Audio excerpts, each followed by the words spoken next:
이사야 30장 18절로 33절의 말씀으로 우리에게 주시는 하나님의 말씀에 함께 은혜 받기 원합니다.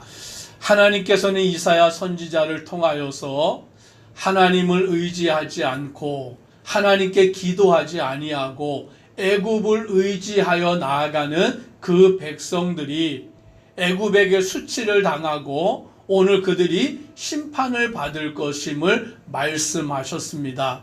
하나님을 의지하지 않을 때, 사람을 의지할 때 그들은 우리를 도울 힘이 없는 자들이다라는 것을 분명하게 말씀하셨습니다. 그래서 사람을 의지하고 그들에게 나아가는 그 백성들을 하나님이 심판하시지만 우리는 성경의 말씀을 통하여 분명히 다시 깨닫는 것은 하나님은 심판이 목적이 아니라 심판을 통하여 회개하여 주님께로 돌아오게 만드시는 것이 목적이다라는 것을 알게 됩니다. 그래서 18절에 보니까 이렇게 말씀합니다. 같이 함께 읽습니다. 그러나 여호와께서 기다리시나니 이는 너희에게 은혜를 베풀려 하심이요 일어나시리니 이는 너희를 긍휼히 여기려 하심이라.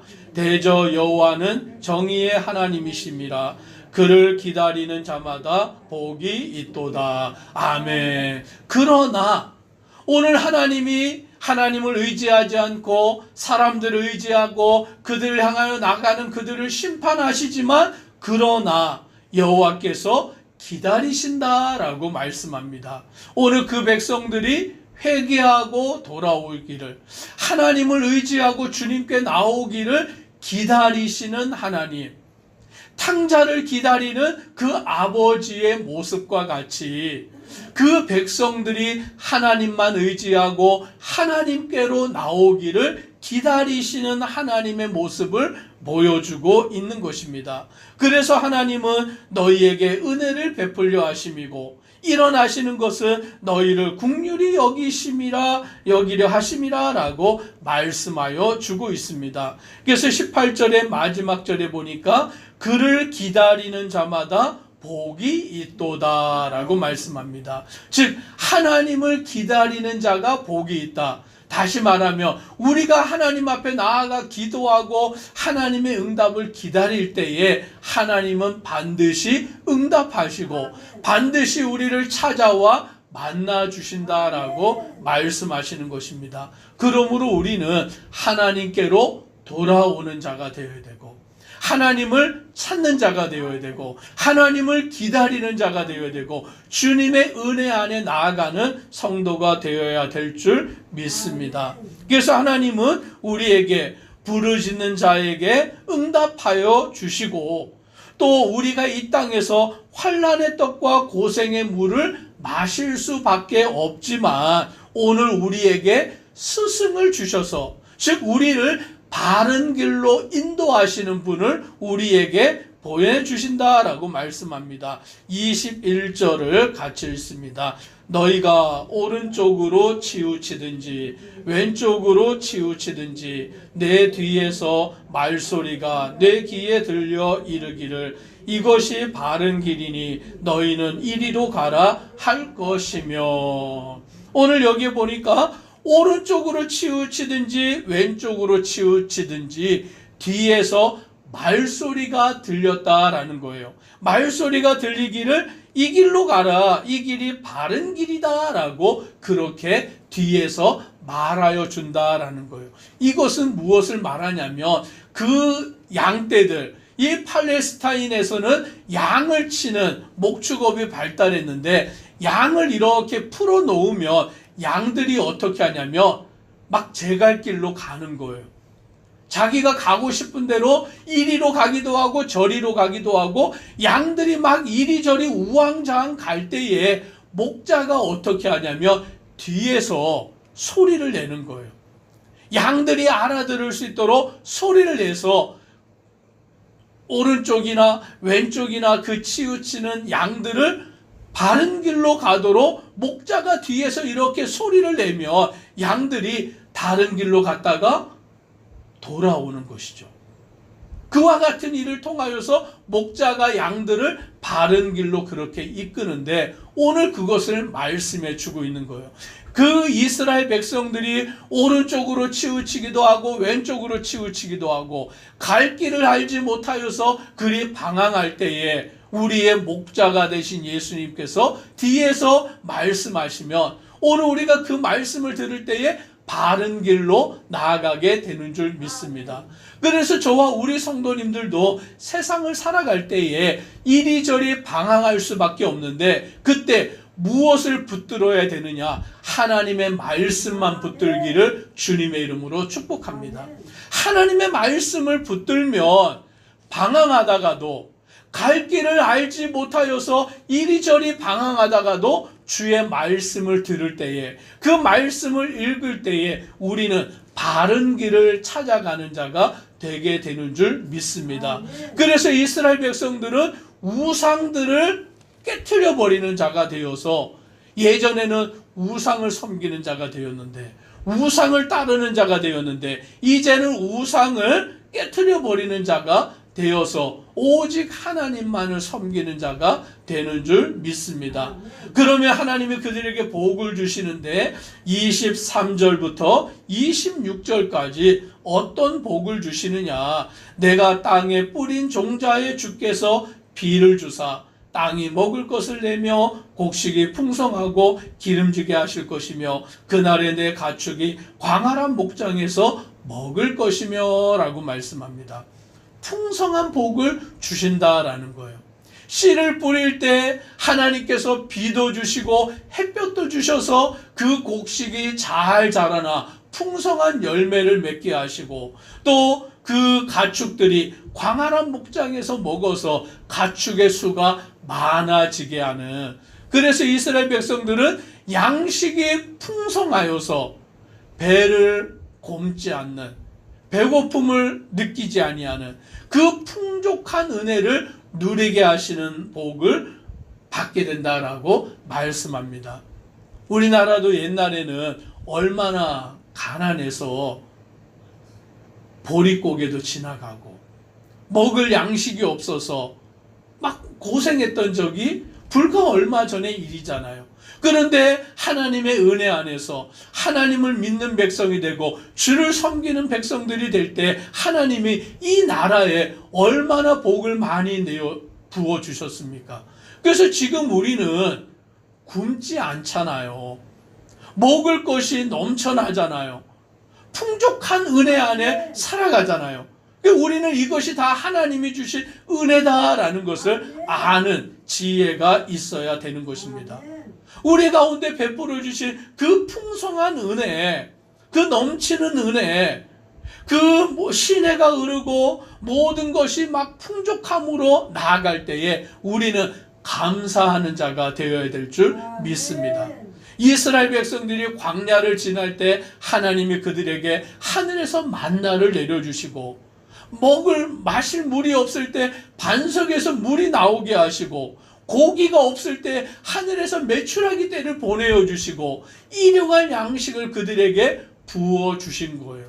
그러면 우리는 뭘 하면 되냐면 감사하면 되는 거죠.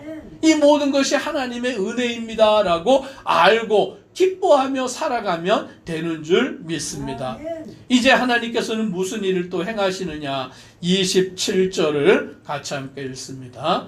보라, 여호와의 이름이 원방에서부터 오되 그의 진노가 불붙듯 하며 빽빽한 연기가 일어나듯 하며 그의 입술에는 분노가 찼으며 그의 혀는 맹렬한 불 같으며. 오늘 여호와의 이름이 원방에서부터 오되라고 말씀합니다. 원방은 먼 곳에 있는 나라, 세계 각처에 흩어져 있는 그 나라에서부터 오되라고 말씀하는데 여기에 말씀에는 그의 진노가 불붙듯 하며 라고 말씀합니다. 진노하시는 하나님, 심판하시는 하나님의 모습이 나오는데 누구를 심판하시냐라면 28절에 보니 그의 호흡은 마치 창이라여 목에까지 미치는 하수 같은즉 그가 멸하는 키로 열방을 까부르며 여러 민족의 입에 미혹하는 재갈을 물리시리니 라고 말씀합니다. 하나님이 심판하시는데 누구를 심판하냐면 열방을 심판하시는 거예요. 여러 민족에 대하여서 미혹하는 재갈을 물리셔서 그들을 심판하신다라는 거예요. 그런데 그 가운데에서도 대표적으로 누구를 말씀하냐라고 할 때 아수르라는 나라를 심판하시는 것입니다. 그런데 하나님은 이 아수르를 도구로 사용하셨습니다. 이스라엘 나라가, 그 예루살렘이 하나님을 의지하지 않고 떠나서 우상을 섬기는 자들이 되었을 때에 하나님은 그 백성들을 정신 차리게 하시기를 위해서 아수르라는 나라를 강대하게 하시고 그 아수르가 이스라엘을, 유다 나라를 심판하는 그와 같은 도구가 되게 만드셨습니다. 그런데 이 아수르가 하나님의 도구인 것을 깨닫지 못하고 자기들의 강대한 힘이 하나님께로부터 온 것임을 알지 못하고 교만하여서 자기들의 능력으로 세상을 다스리는 것이냐 의시되면서 다른 나라를 불쌍히 여기지 아니하고 막 다 짓밟으며 나아갈 때에 하나님은 그들이 이스라엘을 징계하는 목적을 다하였을 때에 교만한 아수르를 하나님이 심판하신다라고 말씀하시는 것입니다. 그래서 31절, 32절 우리 같이 함께 읽습니다. 여호와의 목소리에 아수르가 낙담할 것이며 주께서는 막대기로 치실 것이라.